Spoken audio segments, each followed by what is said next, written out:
when I watch Fox News and they say something that annoys me or that infuriates me, rather than giving behavior to that emotion, which is really me just avoiding the emotion and pushing the energy forward as projection, if instead I can build out the space to feel some of that discomfort, I can actually get to a place where I can watch any perspective of the news without having a knee-jerk reaction to it. And of course, that puts me into an intuitive mode where I'm more capable of receiving ideas, inspiration, intuition, and solutions that serve everyone. Today, I want to talk about how the news is love bombing us all, narcissistic supply, and how the news can be a really empowering thing when we use it in the right way to feel through some of our triggers. And really identifying our triggers is a big part of the upgrade that I feel is available for our political, emotional, and spiritual awakening right now.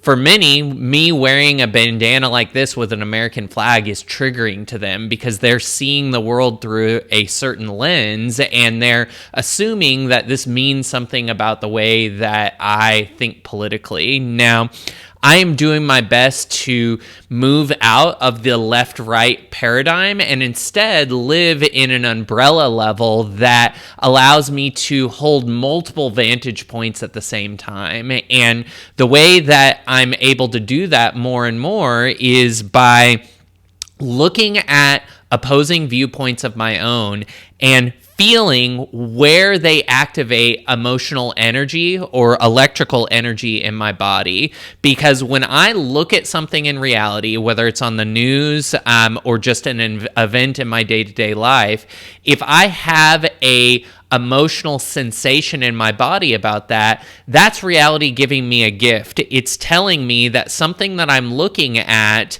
is being interpreted in a way that no longer serves me. It's being interpreted through a filter of trauma. And if I can hold space for myself and sit with that discomfort, not dwelling in it, not trying to give behavior to that discomfort, but allowing that discomfort to simply release, what happens is an alchemical process. That trauma transmutes itself back into creative potential that then allows me to be able to access greater intuition, ideas, and solutions that serve everybody in this full overarching umbrella instead of just my side. And so I wanted to read the definition of love bombing.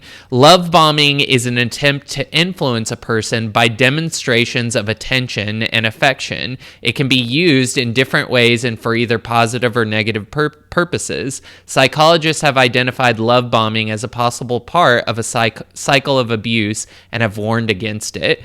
So when we look at the news, there's a kind of narcissistic supply that's happening, or almost a codependency with the audience. And sometimes this is called audience capture. And basically the way it works is that news networks, whether you're independent, CNN, Fox, it doesn't matter. Everybody is looking for something out of the relationship that their content creates. For many, it's how do I get more viewership so that I can justify a higher advertising or sponsorship rate. For some, it's power. How can I wield more influence over people? And that power can be how do I negatively wield influence or how do I positively wield influence? And for content creators like myself, one of the ways that audience capture happens is we get all of these analytics about each video that we create, and we can see which search terms are driving the most traffic to our channel. And so then part of audience capture is, when I make a piece of content about this particular phrase, it brings a lot of people in. Maybe I'll only talk about that one thing. And if that one thing happens to have a little bit of a biased perspective to it, then that can skew our content towards something that is unbalanced, and it will start to build a belief system within ourselves and our audience that reinforces the cognitive bias. So that's where love bombing comes in, because in a narcissistic relationship, what the narcissist will do is flower the person they're in relationship with compliments and give them gifts and tell them all these nice things, tell them exactly what they want to hear. And in response, they're getting a narcissistic supply. They're getting adoration. They're getting the attention that they want. Maybe they're getting sex. They're getting money. They're getting whatever it is that they want out of the relationship. By love bombing someone, they're getting it. And so for a media company, really any creator, but especially the mainstream media companies, they are beholden to their shareholders, to their sponsors, and their advertisers. And so what they want is enough attention and eyeballs on their content to be able to justify a high ad spend or sponsorship fee to keep their shareholders happy and to keep everybody, all the fat cats in the offices, driving fancy cars. And so without even consciously knowing that they're doing this, of course, creators or news anchors are going to skew their message towards the data points that they know are going to bring in a larger audience. And this means almost always, and you watch the news tonight, you'll see if you're watching Fox News, they're delivering the news in a way where they're telling you exactly what you want to hear. If you are viewing the lens through a perspective of Fox News, you can always count on Fox News to give you a perspective that you can agree with, and so that you can cheer for your football team. Same with MSN and CNN. They're always going to skew the news towards a bias towards their team, their audience. And of course, MSN and CNN, a little bit more left-leaning. Fox, of course, right-leaning. Independent creators are beholden to the same capture. And so a lot of times people aren't aware that they're doing this. They aren't aware that they're skewing their message towards the thing that ultimately is going to bring them more attention and more influence. But you better believe that these mainstream companies have data analysts working for them that are specifically tailoring how the news is delivered and the exact language that is used in order to ratchet up sensationalism and get the message out to as many people as possible. Because the other way that capture happens is that the more sensational a news topic, the more people are going to comment, be enraged, try to make the other side wrong, and that tunes the algorithm to get it out to more people. And so the most sensational content is always going to reach more people. And that's a huge part of the political divide that's happening right now. And big tech, the media companies, they know that this is how it works, and they feed into the beast of that. And so one of the ways that I use the news is I do my best to watch multiple perspectives of the same news topic. It's really interesting when I go to the gym on the treadmill, I can see all the different TVs with like 40 different TV stations playing. And so I can see how CNN is reporting something, how Fox News is reporting something, how MSN is reporting something, and then on my phone, how independent creators on YouTube are covering something.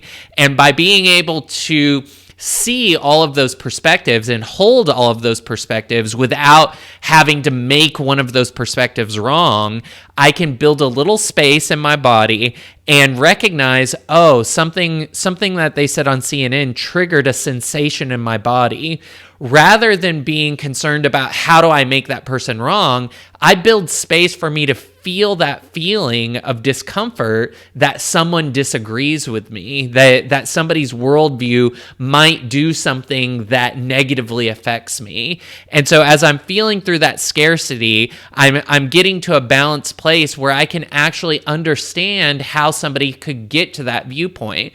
When I watch Fox News and they say something that annoys me or that infuriates me, rather than giving behavior to that emotion, which is really me just avoiding the emotion and pushing the energy forward as projection, if instead I can build out the space to feel some of that discomfort, I can actually get to a place where I can watch any perspective of the news without having a knee-jerk reaction to it. And of course, that puts me into an intuitive mode where I'm more capable of receiving ideas, inspiration, intuition, and solutions that serve everyone. And I know it's popular right now to rage against the machine and go out there and protest. And I think that that's a beautiful expression of energy so that it doesn't get trapped in the body. But I do believe that there's power of sitting with that energy and allowing it to grow our nervous system, to grow our capacity for understanding.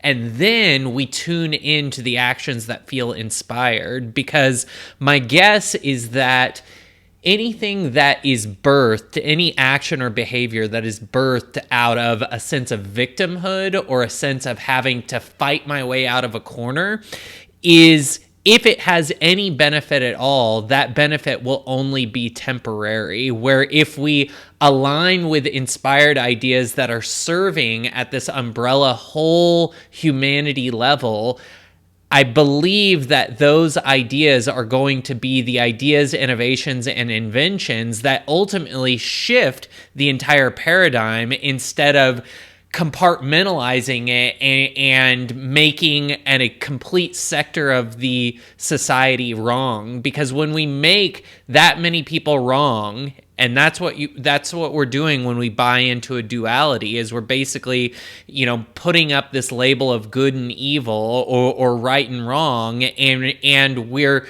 creating an energetic stance that brings about more opposition, because what we put out, we get back.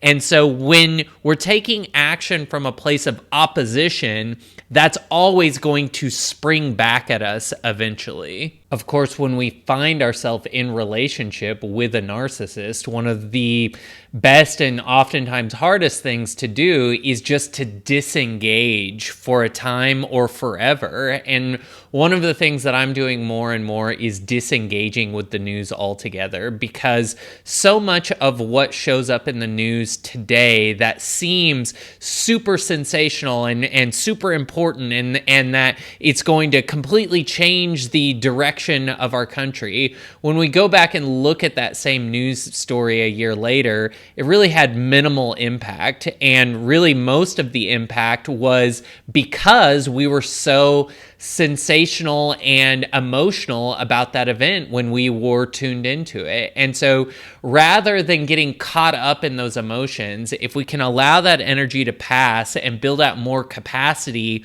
for us to have an emotional experience with life, I really do believe that these solutions that are going to serve everyone, regardless of political belief, are going to be birthed from a place of stillness and silence and disengaging from the narrative, in lieu of putting our attention on something that is more worthy of that energy. And I believe that the thing that ultimately breaks us free from the duality and sensationalism of politics will be an innovation or invention that is birthed not in opposition to an idea, but in agreement with the idea that we're all human and we all deserve to have a beautiful experience. And so I believe that our job as awakening human beings in this spiritual realm that we call Earth, our job right now, or our mission, if we choose to accept it, is to rise above the political divide, rise above this idea that some other group is going to somehow negatively impact my life, and recognize that if we can approach every single topic with a level of empathy, we can recognize that no one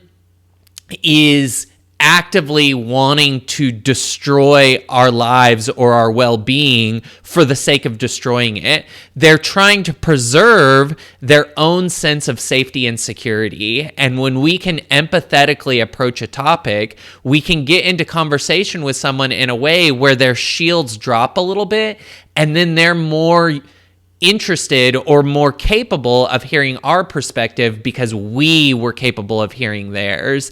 And I really do believe that that type of empathetic connection with someone, being able to understand where they're coming from, doesn't mean that I have to agree with them. It just means that I'm able to try on their perspective a little bit and feel through my own discomfort about it without projecting that back onto them, that really does create the emotional safe space that allows for dialogue to happen. And the thing that I feel we're missing in the political and news landscape right now is an even dialogue from one side to the other or one perspective to the other.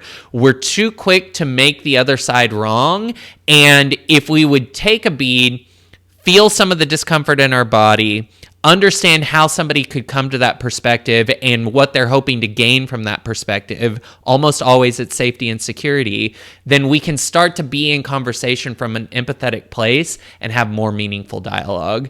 So I'd love to hear how you're digesting the news media, what kind of news you watch, whether it's independent, left, right. What kind of bias does your news have? Because all news is biased in some way. And so understanding the bias helps us understand if we're buying into a propaganda campaign or if we're actually thinking for ourselves. And one way that you can tell if you're thinking for yourself or if you're just buying a narrative hook, line, and sinker is listen to the talking points that you have in conversation. One, are you trying to make someone wrong? And two, are you just repeating the things that you heard someone else think? A big part of this channel for me is me trying to start to think out loud and form my own ideas instead of always regurgitating the language that's been given to me by other content creators, whether that be mainstream media, independent sources, or otherwise. So I'm John Ray. I'd love to understand how you're navigating these interesting political times and what it means for you as a spiritual creator, entity, and being to engage with political topics and engage with the news media while still remaining a sovereign being and in your sovereignty. We'll see you in the next one. Bye.